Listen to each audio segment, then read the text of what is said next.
இந்த HVAC control engineer அதில் நம்ம என்ன பார்க்க போனோம்னா இன்வெர்ட்டர் ஏசியில் 3 ஸ்டார் அண்ட் 5 ஸ்டார் பற்றி சொல்லியிருக்காங்க. 3 ஸ்டார் ஏசி 2.5 கிலோவாட்ஸும் 5 ஸ்டார் ஏசி 1.5 கிலோவாட்ஸும் அப்ராக்சிமேட்லி பவர் கன்சியூம் பண்ணணும் அப்படி மாதிரி சொல்லியிருக்காங்க. இப்போ நம்ம கிலோவாட்ஸ் பை ஃபார்முலா எடுத்தோம்னா kilowatts equal to 10H into kilowatts divide by 3 star or 5 star. நான் இப்போ அப்ராக்சிமேட்லியாக வந்து 110 ஏசியும் 5 ஸ்டார் கூலிங் கெப்பாசிட்டி 3413 வாட்ஸ் இவ்வளோ. இது வந்து உங்கள் லேபிளில் எவ்வளோ கிலோ வாட்ஸ் வந்து அந்த ஏசி வாட்ஸ் எடுக்குங்கிறத மென்ஷன் பண்ணியிருப்பாங்க. நம்மளுக்கு வந்து இப்போ வந்து ஃபார்முலா படி நம்மளுக்கு கிலோ வாட்ஸ் தான் தேவை. அப்போ 1000 watts equal to 1 kilo watts. அப்போ kilo watts equal to watts divided by 1000.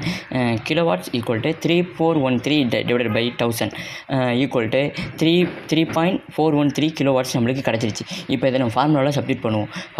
பண்ணோம்னா எக்ஸாம்பிளுக்கு 110 AC divided by 3.413 divided by 1.5 kilowatts. இந்த 1.5 kilowatts வந்து நம்ம 5 ஸ்டார் ஏசியோட 1.5 kilowatts எடுத்திருக்கோம், அப்ராக்சிமேட்லி வாட்ஸ் எடுத்திருக்கோம். இப்போ நம்ம இதெல்லாம் மல்டிபிள் பண்ணி டிவைட் பண்ணோம்னா 2.2753 கிலோவாட்ஸ் வந்து நம்மளுக்கு கிடச்சிருக்கு. அந்த நம்மளுக்கு கிலோவாட்ஸ் இவ்வளவு கிடச்சிருக்கு.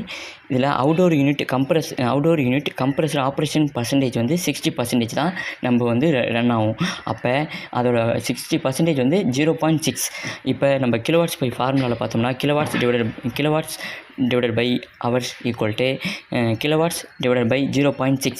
இப்போ நம்மளுக்கு கிலோவாட்ஸ் எவ்வளோ கிடச்சிருக்குன்னா 2.2753.